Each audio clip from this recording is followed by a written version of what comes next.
አንድ ባለሀብት ልጅ ከመጠን በላይ በፍቅር ከመውደዱ የተነሳ ሁሉንም ነገር የቅንጦት መኪኖቹን፣ ትልቁን ቪላውንና የራሱን ስም ጭምር ለመተው ዝግጁ ሲሆን ምን የሚፈጠር ይመስላችኋል? የዛሬው ታሪካችን በትክክል ስለዚህ ጉዳይ ነው።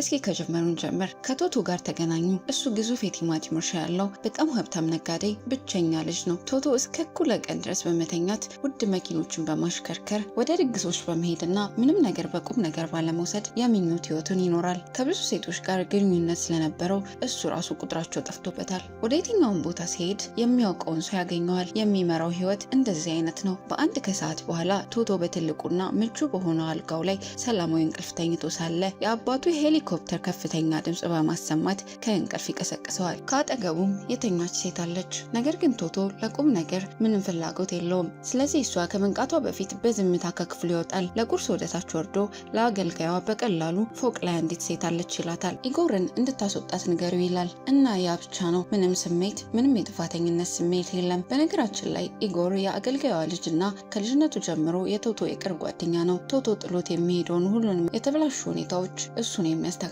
ቆየት ብሎ በዚሁ ቀን የቶቶ ልደት ነው። ከኢጎር ጋር ፈረስ እየጋለበ በጣም እየተዝናና ነው። ከዚያም ለአሽከርካሪ ሙከራ የሚሆን አዲስ የሚያብረቀርቅ ሬንጅ ሮቨር መኪና ይመጣል። ቶቶ በጣም ከመደሰቱ የተነሳ ዘሎ በመግባት በመንገዱ ላይ በከፍተኛ ፍጥነት ያሽከረክረዋል። በጣም በፍጥነት እያሽከረከረ በመሆኑ የሃይዌይ ላይ አንድ አውቶቡስ ቀድሞ ያልፋል። በዚህ አውቶቡስ ውስጥ ፓውላ የምትባል ልጃገረድና ጓደኞቿ ወደ አንድ ትልቅ ፌስቲቫል በመጓዝ ላይ ናቸው። ነገር ግን ስለ ፓውላ ከጥቂት ቆይታ በኋላ በሰፊው እናያለን። ፖሊስ ቶቶን ባልተገባ ፍጥነት በማሽከርከሩ ያስቆመዋል። አንዲት ሴት ፖሊስ አስቆመዋለች እና ቀደም ሲል እንደምታውቀው ታስታውሳለች። ዛሬ ማታ ድግስ እያዘጋጀ እሷን እንኳን እንዳልጋበዛት በቀልድ ትናገራለች። ቶቶ እየሳቀ 10 ተጋብዘሻል ይላል። የቶቶ ባህሪ ልክ እንደዚህ ነው። እሱ ሁሉንም ያውቃል፣ ሁሉም ሰው ደግሞ እሱን ያውቀዋል። ከዚህ ትንሽ ጀብዱ በኋላ ቶቶ ወደ አባቱ ሄዶ የሬንጅ ሮቨር መኪናውን የልደት ስጦታ አድርጎ በልበ ሙሉነት ይጠይቃል። ነገር ግን አባቱ ፈቃደኛ አይሆንም። አባቱ ያንን መኪና ከፈለግ በራስ ጥረት አገኘው፣ ኩባንያውን ተቀላቀልና ስራ ይለዋል። ቶቶ ይህንን ሀሳብ አሰልቺ ሆኖ አግኝቶታል። ነገር ግን አባቱ አቋሙ ጠንካራ ነው። ቶቶውን ከረዳቱ ሞኒካ ጋር የቢሮውን ስራዎች እንዲጎበኝ ይልከዋል። ቶቶ ምንም ፍላጎት የለውም እና መቀለዱን ይቀጥላል። ይህም ሞኒካም በእጅጉ ያበሳጫታል። እሷን ለመካስ ቶቶ በዚያኑ ምሽት ወደሚካሄደው ድግስ ይጋብዛታል። አሁን ደግሞ ስለ ፓውላ እንነጋገር። እሷ ዶክተር ለመሆን በመማር ላይ ያለች ወጣት ናት። ደግ፣ ጠንካራና ለስራዋ ትልቅ ፍቅር ያላት ናት። በዚህ ልዩ ቀን እሷ በሆስፒታል ውስጥ ካለው ከፍተኛ ዶክተር ጋር በመሆን ህመምተኞችን እየረዳች ነው። ጓደኞቿ ወደ ትልቁ ፌስቲቫል ለመሄድ በቶሎ መነሳት እንዳለባቸው ደጋግመው ያሳስቧታል። ነገር ግን ከፍተኛው ዶክተር ለአነስተኛ ቀዶ ጥገና ትንሽ እንድትቆይ ይጠይቃታል። እሷም ኃላፊነት የሚሰማት እና ተንከባካቢ በመሆኗ ትስማማለች። ነገር ግን ከቀዶ ጥገናው በኋላ ይሄው ከፍተኛ ዶክተር በጣም የማያስደስትና ተገቢ ባልሆነ መንገድ ባህሪ ያሳያታል። ፓውላ ምንም ነገር በግልጽ አትናገርም። ነገር ግን በውስጧ በግልጽ ተበሳጭታለች እና ተቆጥታለች። በፍጥነት ጓደኞቿን ለመቀላቀል ትሄዳለች እና ሁሉም በአንድነት ወደ ፌስቲቫሉ ያምራሉ። የቶማቲና ፌስቲቫል የተባለው በዓል ሰዎች እርስ በርሳቸው ቲማቲም የሚወራወሩበት ትልቅና ታዋቂ አከባበር ነው እና እዚህ ጋር አንድ አስደሳች ዝርዝር ነገር አለ። በዚህ ፌስቲቫል ላይ ጥቅም ላይ የሚውሉ ቲማቲም በሙሉ የመጡት ከቶቶ አባት እርሻ ነው። በድግሱ ላይ ከኢጎር ጋር አንድ አስደሳች ነገር ይፈጠራል። ኢጎር ቶቶን ወደ ጎን ጎትቶ እዚህ የምወዳት ሴት አለች፣ እሷን ለማነጋገር አብረኸኝ ይለዋል። ሁለቱም ወደ ሴቷ ልጅ ይራመዳሉ። ነገር ግን እሷ ኢጎር ሙሉ በሙሉ ችላ በማለት ወደ ቶቶ ፈገግ ማለትና ማሽኮርመም ትጀምራለች። ሌላው ቀርቶ በዚያው ቅጽበት ልትስመው ትሞክራለች። ቶቶ ያስቆማታል እና ወደ ኢጎር ይመለሳል። ኢጎር በጣም ተቆጥቷል። ሁልጊዜ የሚሆነው ይህ ነው። ልጃገረዶች ወደ አንተ የሚቀርቡት በገንዘብ ምክንያት ብቻ ነው። ማን በትክክል ለአንተ ብሎ እንደሚወድህ መቼ ማወቅ አትችልም ይላል። እነዚያ ቃላት ቶቶን በተለየ መንገድ ይነኩታል። ለማንነቱ ለአፍታ እረፍት ለመስጠት እንደሚሞክር ሁሉ ውድ ጃኬቶቹን በዝምታ ያወልቃል። ከዚያም የቲማቲም ወርወራ ይጀመራል። በዚያ ሁሉ ደስታና እውቀት ውስጥ አንድ ቲማቲም ፓውላን ይመታታል እና የገጫት ደግሞ ቶቶ ነበር። እሱ ይቅርታ ለመጠየቅ እንኳን ከመቻሉ በፊት በህዝቡ መካከል ያሉ አንዳንድ ወንዶች ፓውላንና ጓደኞቿን ማንገላታት ይጀምራሉ። ቶቶ ሊያስቆማቸው ይሞክራል። ነገር ግን ወደ ታች ይገፉታል እና አፍንጫውን ያቆስሉታል። ፓውላ በመማር ላይ ያለች ዶክተር እንደመሆኗ መጠን ወደ ላይ አንስተው ጸጥ ያለ ቦታ ወስዳ አፍንጫውን በረጋ መንፈስ ታክመዋለች። እሱ ፈርቷል እና እያመመው ነው። እሷ ግን ረጋ ያለችና ጽኑ ናት። አትፍራ፣ እኔ ዶክተር ነኝ ትለዋለች። ቶቶ ይህንን ቅጽበት ከእሷ ጋር ሲያሳልፍ በውስጡ የሆነ ነገር ይለወጣል። እሷ እስካሁን ካገኛቸው ልጃገረዶች ሁሉ የተለየች ናት። እሷ ሞቅ ያለ ስሜት ያላት እውነተኛና በእሱ ማንነት በፍጹም ያልተደነቀች ናት። ማን እንደሆነ አታውቅም፣ ሀብታም መሆኑን አታውቅም። እሷ ዝም ብላ ደግ ናት። ፓውላ ደግሞ ቤቱ ልታደርሰው ስትል ቶቶ ኢጎር የተናገረውን ያስታውሳል። እሷ በገንዘብ ምክንያት እንድትወዱ አይፈልግም፣ ስለዚህ ይዋሻል። በአቅራቢያው በሚገኝ ቀላልና ተራ እርሻ ላይ እንደሚኖር ይነግራታል። ፓውላ ምንም ነገር አልጠረጠረችም። በእግር ጉዟቸው ወቅት እሷ ሪዮ ዲ ጄኔሮ እንደምትኖር ይረዳል። ድፍረት ተሰምቶት ከእሱ ጋር ፈረስ ለመጋለብ ትሄድ እንደሆነ ይጠይቃታል። እሷ እየሳቀች እንደመሸና ማረፍ እንዳለባት ተናግራ ለመሄድ ትዞራለች። ቶቶ ቀስ ብሎ ለመሳም ይሞክራል። እሷ ግን ዝም ብላ እየሳቀች በቀስታ ትገፋዋለች። ደህና ሁን በማለት እጇን እያወዛወዘች ትሄዳለች። እናም ልክ እንደዚህ ቶቶ ሙሉ በሙሉ በፍቅር ይወድቃል። በህይወቱ ውስጥ ለመጀመሪያ ጊዜ በፍቅር ወድቋል። በዚያ ምሽት ቶቶ ስለ ፓውላ ከማሰብ መቆጠብ አልቻለም። በማግስቱ ጠዋት አባቱ የፈለገውን መኪና በማምጣት ያስገርመዋል። ነገር ግን ከአንድ ቅድመ ሁኔታ ጋር አሁን የምታደርግበት ጊዜ ደርሷል፣ ኩባንያውን ተቀላቀል። ቶቶ ይስማማል። ነገር ግን በአንድ አዲስ ሀሳብ የባለቤቱ ልጅ ስለሆነ ብቻ መግባት አይፈልግም። በራሱ ጥረት ሊያገኘው ይፈልጋል። እጩዎች ለአንድ የስራ መደብ የሚወዳደሩበት በሪዮ ስለሚካሄድ በኢንተርንሺፕ ፕሮግራም ለአባቱ ይነግረዋል። እንደ ማንኛውም ሰው በዚያ ውድድር ውስጥ መሳተፍ ይፈልጋል። አባቱ በእውነት ተደንቆ ይስማማል። አሁን ቶቶ ከእውነተኛው እቅድ ጋር ወደ ኢጎር ይሄዳል። ኢጎር አንተ ሁል ጊዜ ወደ ሪዮ መሄድ ትፈልግ ነበር ይለዋል። የምናደርገው ነገር ይህ ነው፣ ማንነታችንን እንለውጣለን። እኔ ራሴን ኢጎር ብዬ እጠራለሁ፣ አንተ ደግሞ ቶቶ ትሆናለህ። ሁለታችንም ወደ ኢንተርንሺፑ እንገባለን፣ ማንም ደግሞ የሚያውቅ አይኖርም ይለዋል። ጀብዱ የሚወደውና በቢሮ ውስጥ ላለ ሰው ስሜት ያለው ኢጎር ወዲያውኑ ይስማማል። ስለዚህ ሁለቱም ሪዮ ይደርሳሉ። የቶቶ የመምጣቱ እውነተኛ ምክንያት ምንድን ነው? ፓውላን ፈልጎ ለማግኘት። እሷ በዚያ ምሽት በአንድ ድግስ ላይ እንደምትገኝ በፍጥነት ያውቃል። ሳይታወቅ ለመግባት ራሱ እንደ ጽዳት ሰራተኛ በመቀየር በስውር ይገባል። ነገር ግን ልክ እንደገባ አንዲት ሴት ወደሱ ትቀርባለች። እሷ የቀድሞ ፍቅረኛ ጓደኛው ናት። ቶቶ እሷን በጭራሽ ባያስታውሳትም እሷ ታውቀዋለች።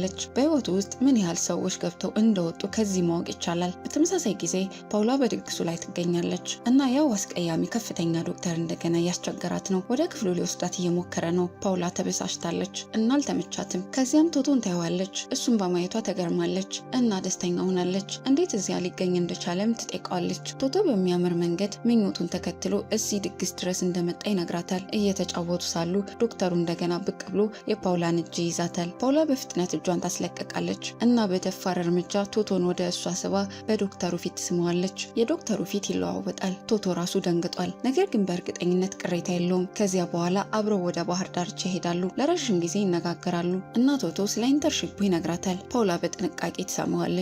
ነገር ግን ቶቶ አሁንም እውነተኛ ማንነቱ ማን እንደሆነ አይገልጽም። የስራ ልምዱ በማግስቱ ይጀመራል። ሁሉም ሰው ወደ ቢሮ ሪፖርት ያደርጋል። በዚያኑ የኩባንያ አለቃ ሴሊዮ ራሱን ያስተዋወቃል። በቢሮ ውስጥ ያለ እያንዳንዱ ሰው ኢጎርን የኩባንያው ባለቤት ልጅ ቶቶ ነው ብሎ ስለሚያምን ወዲያውኑ ታሪኩ ይቀየራል። ስለዚህ ኢጎር በድንገት ልዩ እንክብካቤ ማግኘት ይጀምራል። ወደ ስብሰባዎች ይጋበዛል። አስፈላጊ ስራዎች ይሰጡታል እና የአለቃው ረዳት አላና ተጨማሪ ትኩረት ትሰጠዋለች። እንዲሁም በአቅራቢያው ትቆያለች። ይህ በእንዲህ እንዳለ እውነተኛው ቶቶ በጣም መሰረታዊ የሆነው ስራ ይሰጠዋል። እሱም ቡና ማፍላት ነው። እሱ ሲያፈላው ውጤቱ በጣም እንግዳ ከመሆኑ የተነሳ ሰዎች ምን እንደሚሉ አያውቁም። ከዚያም አንዳንድ ሰነዶችን እንዲያባዛ ይጠየቃል። እሱም በዚያ ላይም ምስቅልቅል ይፈጥራል። ሙሉ ቀኑ አንድ ትግል ከሌላው ጋር የቀጠለበት ነው። አቅመ ቢስነት ተሰምቶት ቶቶ ወደ ሞኒካ ሄዶ የእሷን እርዳታ ይጠይቃል። ይህ ስራ ለእሱ በእውነት አስፈላጊ እንደሆነና የሚመራው ሰው እንደሚፈልግ ይነግራታል። ነገር ግን ሞኒካ መጀመሪያ ላይ እምቢ ትላለች። በቅርቡ ስራዋን አታለች እና እህቷ በህመም ላይ ናት። እሷ ራሷ በጣም ብዙ ችግሮች አሉባት። ቶቶ ይህንን ሁሉ ሰምቶ ያልተጠበቀ ነገር ያደርጋል። በሆስፒታል ውስጥ ወደምትገኘው ፓውላ ሄዶ የታመመችውን እህቷን ለመፈተሽ አብረው ወደ ሞኒካ ቤት እንድትመጣ ይጠይቃታል። ፓውላ ትስማማለች። እዚያ ሲደርሱ ሞኒካ ፓውላ ሆኖ ሙሉ በሙሉ ብቃት ያላት ዶክተር አለመሆኗን እና አሁንም በመማር ላይ መሆኗን ስታቅ ትንሽ ትበሳጫለች። ነገር ግን ቶቶ ሁሉንም ሰው ያረጋጋል። እመኛት፣ ሁሉም ነገር መልካም ይሆናል ይላል እና ከዚያ በፈገግታ ለሞኒካ ቃል ይገባላታል። ይህን ስራ ካገኘው መኪናው ያንቺ ነው ይላታል። ያ ነገር ስራውን ያሳካዋል። ሞኒካ እሱን ለማሰልጠን ትስማማለች። ከማግስቱ ጀምሮ ሞኒካ ለቶቶ ሁሉንም ነገር ማስተማር ትጀምራለች። እሱ ጠንክሮ ይሰራል፣ ስህተቶችን ይሰራል፣ ወደ ኋላ ይቀራል። ነገር ግን ተስፋ አይቆርጥም። ሌሎች ሰራተኞችን ለማማከር በምሽት ተጨማሪ ምርመራ ያደርጋል። ይህ ሙሉ በሙሉ አዲስ የቶቶ ጎን ነው። ኃላፊነት የሚሰማው ትኩረት ያደረገና ቁርጠኛ የሆነ ሰው። አንድ ቀን ቶቶ ሞኒካን የፍቅር ቀጠሮ ምክር ይጠይቃታል። ፓውላን ትክክለኛ የፍቅር ቀጠሮ መውሰድ ይፈልጋል። ነገር ግን እንዴት እንደሆነ አያውቅም። አሁን የእሱ አማካሪ የሆነችው ሞኒካ ቀላል ምክር ትሰጠዋለች። ትንሽና ወደሚያምር ቦታ ውሰዳት፣ ገንዘብህን አታሳያት ትለዋለች። እንዲሁም የቶቶ የዳንስ ችሎታ ጥሩ ስላልነበር የዳንስ ትምህርት ሰጠዋለች። በዚያው ምሽት ቶቶና ፓውላ አብሮ ይወጣሉ። ልክ ሞኒካ እንደመከረችው ነገሮችን ቀላልና እውነተኛ አድርጎ ይዟቸዋል። ይደንሳል፣ ይስቃሉ እና ፓውላ ስለ ቤተሰቧ፣ ስለ እናቷና ስለ ህይወቷ በግልጽ ትናገራለች። እሷ በግልጽ ሀብታም ወንዶችን አልወድም ትለዋለች። ቶቶ ፈገግ ይላል እና ምንም አይናገርም። ሚስጥሩ አሁንም በደህና መደበቁን እያወቀ ሁሉንም ድፍረቱን በማሰባሰብ ቶቶ የሚሰማውን ስሜት ይነግራታል። ቅጽበቱ ውብና ታማኝ ነው እና ቀስ በቀስ ሁለቱ ይቀራረባሉ።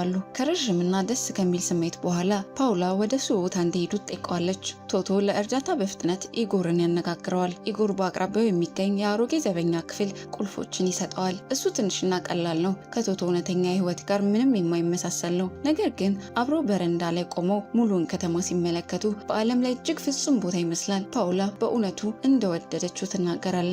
በረንዳው ላይ እስከ ምሽቱ ድረስ አብሮ ይቀመጣሉ። ለቶቶ ከሰው ጋር በእውነት ሰላም የተሰማው ለመጀመሪያ ጊዜ ይህ ነው። በማግስቱ ጠዋት ፓውላ እሱ ወደ እሷ በመጣ ቁጥር ሰላምና ደስታ እንደሚሰማት ትነግረዋለች። ቶቶ በደስታ እያበራ ወደ ስራ ይሄዳል። በቢሮ ውስጥ ሁለቱም ቶቶና ኢጎር ፕሮጀክታቸውን ለአለቃ ያቀርባሉ።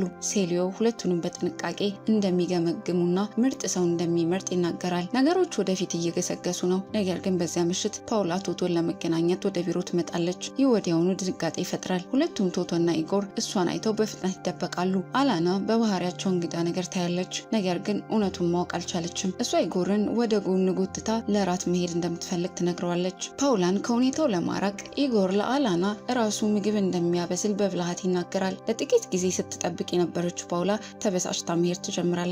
ነገር ግን ቶቶ ይደርስባታል።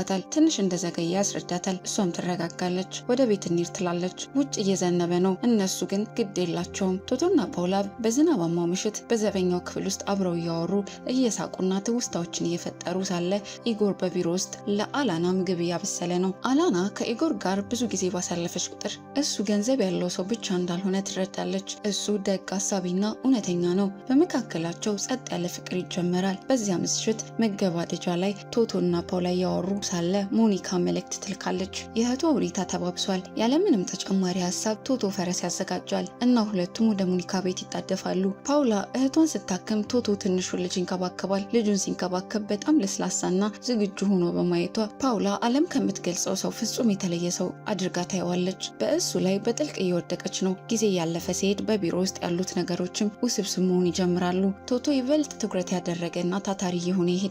ቶቶ መስሎ የሚንቀሳቀሰው ኢጎር ልዩ ትኩረቱን ማግኘቱን ይቀጥላል። ነገር ግን በጸጥታ ለአላና እውነተኛ ስሜት እያሳደረ ነው። አንድ ቀን የቶቶ አባት ሳይጠበቅ ብቅ ብሎ ወደ ቢሮ ይወስደዋል። ይህ የማንነት መለዋወጥን ይበልጥ አስጨናቂ ያደርገዋል። ሁኔታውን ለመቆጣጠር ቶቶና ኢጎር ሌላ እቅድ ያወጣሉ። ቶቶ ከአባቱ ጋር ወደ እውነተኛው የባህል ሀብቶች ስብሰባ ይሄዳል።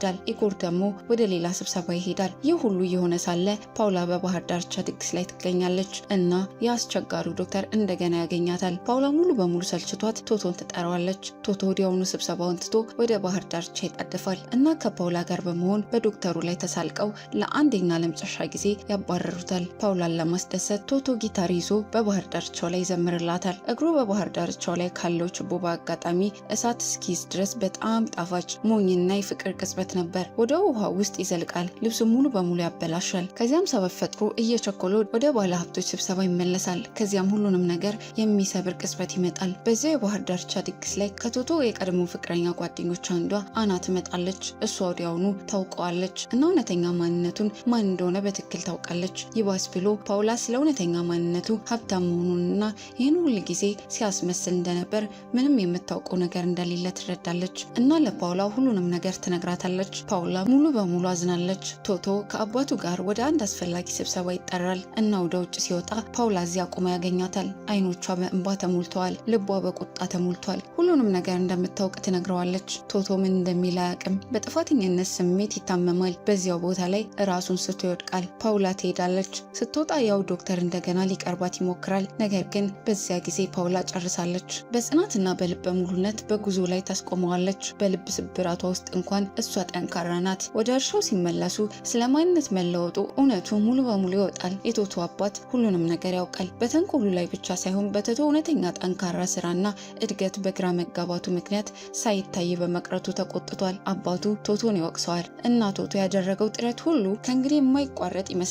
የበታችነት ስሜት ተሰምቶታል። ቶቶ ወደ ሞኒካ ሞኒካ ይሄዳል። እሷ ትሰማዋለች። በዚህ ደረጃ ላይ ምናልባት ከማንም በላይ እሷ ትረዳዋለች። ከዚያም ፓውላን ለማነጋገር ይሞክራሉ። ሁሉንም ነገር ለማስረዳት፣ ይቅርታ ለመጠየቅ፣ ነገሮችን ለማስተካከል ይፈልጋል። ነገር ግን ፓውላ መስማት አትፈልግም። ውሳኔ ወስዳለች። የቀረው ስልጠናዋን ከአማዞን አቅራቢያ ባለች ትንሽ ከተማ ከዚህ ሁሉ ርቃ ልታጠናቀቅ ነው። ቶቶ በዝምታ ይሰማታል። እሷን አይለምናትም ወይም ደግሞ አያስገድዳትም። በከባድ ልብ በቀላሉ መልካሙን ይመኝላታል እና እንድትሄድ ይፈቅድላታል። የውድድሩ ውጤት በኩባንያው ላይ ታወጅ ነው። የቶቶ አባት አሁን ልጁ በትክክል እየተሳተፈ እንደነበር ያውቃል። በክፍል ውስጥ ያለው ከባቢ አየር ውጥረት የነገሰበት ነው። አሸናፊው ሲታወቅ ቶቶና ኢጎር በአንድነት ወደ መድረክ ይወጣሉ። ቶቶ በዚያ ቅጽበት አንድ ምርጫ ያደርጋል። ሽልማቱን ከመውሰድ ይልቅ ወደ ኋላ ፈገፈገ እና ኢጎር መጀመሪያ ላይ እንዲወጣ ያደርገዋል። ኢጎር በትኩረት ብርሃን ስር ቆሞ አንድ ደፋር ነገር ያደርጋል። እውነቱን ይናገራል። ለሁሉም ሰው እኔ እውነተኛው ቶቶ አይደለሁም፣ ስሜ ኢጎር ነው ይላል። ሙሉ ክፍሉ ጸጥ ይላል። ከዚያም ቶቶ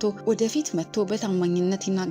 ይህ የስራ መደብ እንደማይገባው ይናገራል። የተማረውን ሁሉ ከሞኒካ እንደተማረ ይናገራል። ከአባቱ ገንዘብ ሳይሆን ከስሙ ሳይሆን ምንም ምክንያት በሌላት ጊዜ በእሱ ካመነች ሴት እንደተማረ ይገልጻል። በህዝቡ መካከል የቆመችው አላና አሁን ሁሉንም ነገር ትረዳለች፣ ተገርማለች። ነገር ግን ቶቶ የተናገረው ነገር በውስጧ ይቀራል። እውነተኛው ሽልማት መረዳትና መንከባከብ መሆኑን ኢጎርን ትመለከታለች እና ምንም ሀብታም ወይም ማዕረግ እንዳልነበረው ትረዳለች። ለእሱ የተሰማት ነገር እውነተኛ ነበር። ቶቶ ወደ ሞኒካ ይራመዳል። የመኪናውን ቁልፎች አውጥቶ በእጇ ላይ ያደርጋቸዋል። በጋራ አዲስ ነገር፣ እውነተኛ የንግድ ስራ ለመጀመር እንጠቀምበት ይላታል። ብዙ ነገሮችን፣ የስራ ማጣት፣ የታመመች እህቷን፣ የዕለት ተዕለት ትግሏን ያሳለፈችው ሞኒካ ከረዥም ጊዜ በኋላ ለመጀመሪያ ጊዜ ፈገግ ትላለች። 1 ዓመት ያልፋል። ቶቶና ሞኒካ ከባድ የተሳካ የቲማቲም ንግድ ገንብተዋል። እሱ ትንሽ ነው፣ ግን የነሱ ነው። የቶቶ ልደት እንደገና ይመጣል። ነገር ግን በዚህ ጊዜ የተለየ ስሜት አለው። አባቱ እሱን ይመለከተዋል እና ከረዥም ጊዜ በኋላ ያልተሰማውን ነገር እውነተኛ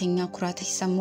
እና ከዚያ ፓውላ ትመጣለች። ቶቶ ምን እንደሆነ ትመለከታለች። የሰራ ታማኝ የሆነ እውነተኛ ነገር የገነባ ሰው። ቶቶ ወደ እሷ ይራመዳል እና በቀስታ እኔ ዛሬ ማን እንደሆንኩ በአንቺ ምክንያት ነው ይላታል። ፓውላ ዙሪያዋን ትመለከታለች፣ እሱን ትመለከታለች እና ሁሉም ነገር ከተብላሸ በኋላ ለመጀመሪያ ጊዜ እንደገና እንዲሰማት ትፈቅዳለች። ሁለቱ ከእንግዲህ ላለመለያየት ይወስናሉ። እናም የታሪካቸው የመጀመሪያ ክፍል እዚያ ላይ ያበቃል።